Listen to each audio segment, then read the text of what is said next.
আমাদের নেত্রী দীর্ঘদিন ধরেই অসুস্থতার কারণে তো তিনি সিসিইউতে ছিলেন, কিন্তু আজ সত্যিকার অর্থেই জাতি এই দেশের অভিভাবককে হারালো। কারণ দেশনেত্রী বেগম খালেদা জিয়া ছিলেন সবার অভিভাবক, সকল রাজনৈতিক দলের অভিভাবক, আওয়ামী লীগ ব্যতীত। এবং তার একটি নির্দেশে তারা সবাই একমত হয়ে যেত। তো এই সুখ কখন আমরা কাটিয়ে উঠতে পারবো বা জাতি কখন কাটিয়ে উঠতে পারবে সেটি তো আর বলা যাবে না।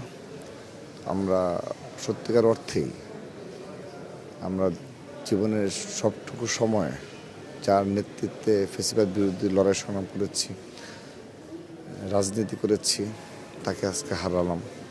সেই সাথে দেশবাসী তাদের বাংলাদেশের সবচেয়ে জনপ্রিয় ব্যক্তিকে, নেত্রীকে হারালো।